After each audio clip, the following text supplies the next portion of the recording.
bienvenidos a este nuevo video. Hoy realizaremos una revisión de la farmacología de esclerosis múltiple haciendo principal énfasis en los fármacos utilizados actualmente. Este es un trabajo realizado por estudiantes de la Universidad de Boyacá de sexto semestre de medicina que se encuentran cursando la asignatura de medicina interna, en la rotación de neurología dirigida por el Dr. José Luis Bustos, neurólogo del Hospital San Rafael de Tunja. Esta guía tiene como objetivo advertir al estudiante de medicina y médicos generales de las características básicas de las terapias modificadoras de la enfermedad en esclerosis múltiple remitente recurrente a fecha 2019.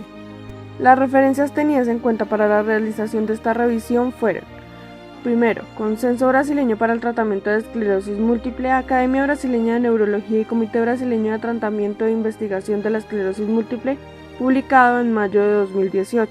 Esclerosis múltiple altamente agresiva, publicada por el Dr. James Bowen, médico del Instituto de Neurociencias y Centro Sueco de Esclerosis Múltiple, publicado en junio de 2019 por la Academia Americana de Neurología. Monitoreo, interrupción y detención de las terapias modificadoras de la enfermedad en esclerosis múltiple, por Robert Gross y John Corboy, publicado en 2019 por la Academia Americana de Neurología. Por último, Cladribine, como tratamiento para las formas recurrentes de esclerosis múltiple, publicado en 2017 por la Sociedad Americana de Neuroterapéutica Experimental. El primer fármaco del que hablaremos se llama acetato de glatiramir. Este fármaco se emplea como primera línea en el tratamiento de la esclerosis múltiple. Es un copolímero sintético compuesto por una mezcla aleatoria de aminoácidos que modifica la respuesta inmunitaria, característica de la esclerosis múltiple recurrente remitente, que va a producir en el sistema nervioso central la inflamación, desmielinización y pérdida axonal. En cuanto a su mecanismo de acción, este va a inhibir a las células T activadas. Lo va a hacer actuando inicialmente sobre las células inmunes innatas, las cuales incluyen monocitos, células dendríticas y células B que modulan el funcionamiento de las células T. Además, va a inhibir al interferón gamma, el cual es responsable de la activación de los macrófagos, frenando así la reacción inmunitaria desmielinizante. En cuanto a la dosificación, este medicamento tiene dos presentaciones. La primera, de 20 miligramos, debe aplicarse una vez al día. La vía de administración es subcutánea. Su fenotipo de uso es el síndrome clínicamente aislado y el fenotipo esclerosis múltiple remitente recurrente. Para el primero, el estudio pivotal que lo aprobó fue el PRECIS-E fase 3. Este demostró una reducción de la conversión de síndrome clínicamente aislado a esclerosis múltiple del 45%. Y en el segundo caso, se realizaron estudios pivotales que lo aprobaron Copolymer 1 MS Study fase 3, que demostraron una reducción en la tasa anual de recaída del 29% y una reducción en la progresión de la discapacidad del 28%. La segunda presentación, de 40 miligramos, debe aplicarse 3 veces por semana. Su vía de administración es subcutánea. Su fenotipo de uso es esclerosis múltiple remitente recurrente. El estudio pivotal que lo aprobó fue el GALA fase 3, que demostró una reducción en la tasa anual de recaída del 34%. Los efectos adversos incluyen artralgias, exantema, sudoración, linfadenopatías, temblor, edema periférico, edema facial y síncope. Se puede producir una reacción inmediata postinyección a los pocos minutos de administrarse el fármaco. Esta reacción cursa con uno o más de los siguientes síntomas: vasodilatación, lipotrofia y erupción cutánea. Uno o más componentes de esta reacción inmediata postinyección ha sido comunicada por lo menos una vez por el 47% de los pacientes. En el apartado de interferones, su mecanismo de acción tiene un efecto inhibidor sobre la expresión de moléculas coestimuladoras de las células presentadoras de antígeno y sobre la proliferación de las células T. En este sentido, los interferones disminuyen la expresión del complejo mayor de histocompatibilidad tipo 2. Además, tienen la capacidad de reducir la expresión de la metaloproteinasa y por lo tanto van a disminuir el daño de la barrera hematoencefálica. En cuanto a sus efectos adversos, vamos a encontrar principalmente anemia, leucopenia, trombocitopenia, depresión, lesión hepática, necrosis de la piel, así como síntomas de síndrome pseudogripal, como dolores musculares, astenia, escalofríos, artralgias, fiebre, dolores de cabeza y náuseas. Estos síntomas aparecen entre 2 y 6 horas tras la administración del medicamento y disminuyen en frecuencia y gravedad con el tratamiento continuado. El siguiente fármaco del que hablaremos es el interferón beta 1A, Este es un preparado producido mediante tecnología de ADN recombinante. Se trata de una glicoproteína de 166 aminoácidos que se produce en células de mamífero, en las cuales se ha introducido el gen del interferón beta humano. En cuanto a la dosificación, se encuentran 3 presentaciones en total para este medicamento. La primera, de 30 microgramos, debe aplicarse una vez por semana. Su vía de administración es intramuscular. Su uso en el fenotipo síndrome clínicamente aislado cuenta con estudios pivotales que lo aprobaron CHA-MPS fase 3, los cuales demostraron una reducción en la conversión de síndrome clínicamente aislado a esclerosis múltiple del 30%. El uso en el fenotipo esclerosis múltiple remitente recurrente contó con estudios pivotales que lo aprobaron MSCRG Study fase 3, en donde se demostró una reducción en la tasa anual de recaída del 18% y una reducción en la progresión de la discapacidad del 37%. Y la segunda presentación es de 22 microgramos. Esta debe aplicarse 3 veces por semana. La vía de administración es subcutánea, donde su uso en el fenotipo síndrome clínicamente aislado contó con estudios pivotales que lo aprobaron ETOMS fase 3. Se demostró una reducción en la conversión de síndrome clínicamente aislado a esclerosis múltiple del 24% y una reducción en la tasa anual de recaída del 23%. El uso en el fenotipo esclerosis múltiple remitente recurrente contó con estudios pivotales que lo aprobaron PRI-SMS fase 3, los cuales demostraron una reducción en la tasa anual de recaída del 29% y una reducción en la progresión de la discapacidad del 32%. En cuanto a la tercera presentación, esta es de 44 microgramos. Debe aplicarse 3 veces por semana. La vía de administración va a ser subcutánea. Su uso en el fenotipo síndrome clínicamente aislado contó con estudios pivotales que lo aprobaron REFLX fase 3, que demostraron una reducción en la conversión de síndrome clínicamente aislado a esclerosis múltiple del 51%. El uso en el fenotipo esclerosis múltiple remitente recurrente contó con estudios pivotales que lo aprobaron PRI-SMS fase 3, los cuales demostraron una reducción en la tasa anual de recaída del 32%. Y una reducción en la progresión de la discapacidad del 38%. Ahora hablaremos acerca del interferón pegilado beta 1A.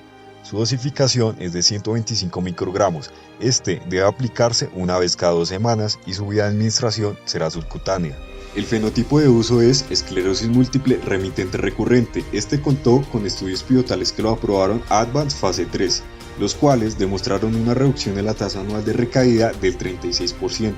Y una reducción en la progresión de la discapacidad del 38%. En cuanto al interferón beta 1B, tendrá una dosis de 250 microgramos y su vía de administración será subcutánea. Su fenotipo de uso es el síndrome clínicamente aislado. Contó con estudios pivotales que lo aprobaron Benefit fase 3, que demostraron una reducción de la conversión de síndrome clínicamente aislado a esclerosis múltiple del 46%. El uso en el fenotipo esclerosis múltiple remitente recurrente contó con estudios pivotales que lo aprobaron de IFNB-MS Study fase 3, que demostraron una reducción en la tasa anual de recaída del 34%. El uso en el fenotipo esclerosis múltiple progresiva secundaria contó con estudios pivotales que lo aprobaron European Study en interferón beta 1B en SPMS fase 3, que demostraron una reducción en la tasa anual de recaída del 31% y una reducción en la progresión de la discapacidad del 22%.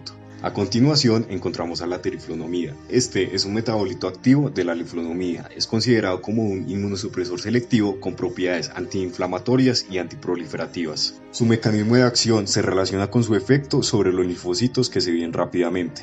Se sabe que actúan como un inhibidor de la síntesis de pirimidina. Como consecuencia, disminuye la proliferación de linfocitos B que actúan en las respuestas autoinmunes del cuerpo y sobre los linfocitos T que actúan en el sistema inmunitario adaptativo, las cuales se cree participan en el proceso inflamatorio en el sistema nervioso central. Todo esto sucede gracias al bloqueo de la enzima mitocondrial dihidroborato deshidrogenasa, que es necesaria para la síntesis de nueva pirimidina en las membranas mitocondriales productoras de energía. La indicación de este medicamento está aprobado para pacientes con esclerosis múltiple remitente recurrente, donde se ha demostrado reduce la tasa de recaídas. Se debe administrar en dosis de 14 miligramos vía oral una vez al día. Los efectos adversos observados con mayor frecuencia son alopecia, náuseas, dolor de cabeza, parestesias y diarrea. Presentan unos efectos potencialmente graves como teratogenicidad, infecciones del tracto respiratorio superior, infecciones del tracto urinario, enfermedad pulmonar intersticial y neuropatía periférica. Debido al riesgo de hepatotoxicidad, los pacientes con enfermedad hepática no deben ser tratados con este medicamento. Hay que estar monitorizando la función hepática y controlando los niveles de alanina aminotransferasa. Estos deben realizarse al inicio del estudio y mensualmente durante los primeros 6 meses. Si se sospecha de lesión hepática, hay que suspender el medicamento inmediatamente. Y debido al riesgo de teratogenicidad que presenta este medicamento, está contraindicado en el embarazo y en mujeres en edad fértil. El fenotipo de uso es esclerosis múltiple remitente recurrente. Los estudios pivotales que lo aprobaron fueron TEMSO en fase 3, demostrando una reducción en la tasa anual de recaídas del 32% y una reducción de la progresión de la discapacidad del 30%. Por otra parte, el estudio pivotal TOWER en fase 3 demostró una reducción en la tasa anual de recaídas del 36% y una reducción de la progresión de la discapacidad del 32%. El rituximab es un anticuerpo monoclonal quimérico murino humano que se obtiene por ingeniería genética y que se puede usar como monoterapia o combinado con quimioterapia.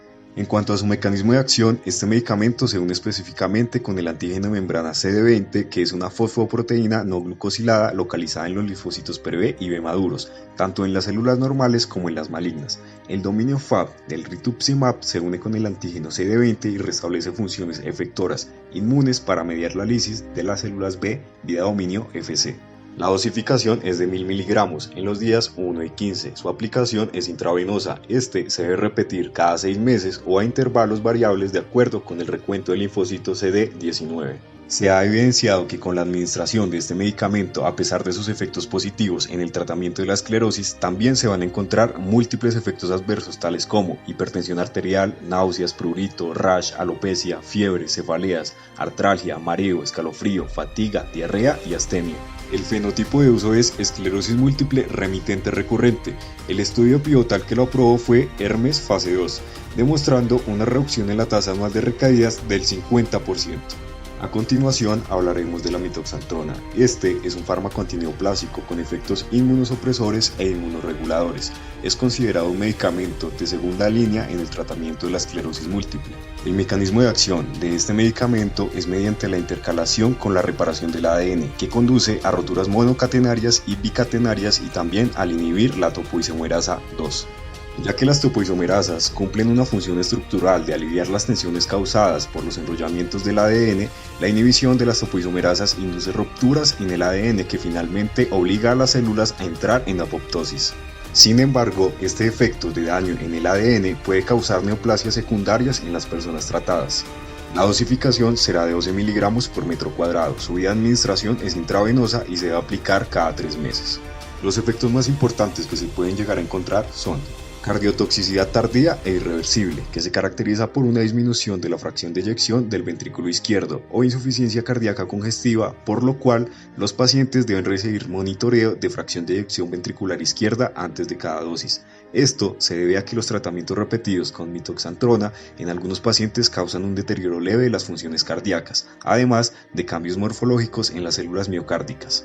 En segundo lugar, encontramos la malignidad. La neoplasia maligna más común entre los pacientes tratados con mitoxantrona es la leucemia mielocítica aguda, que se debe a la inhibición de la topoisomerasa 2. En tercer lugar, encontramos la hepatotoxicidad. En aproximadamente el 15% de los pacientes con esclerosis múltiple tratados con mitoxantrona se observan aumentos transitorios en la concentración sérica de bilirrubina y en la actividad de enzimas hepáticas.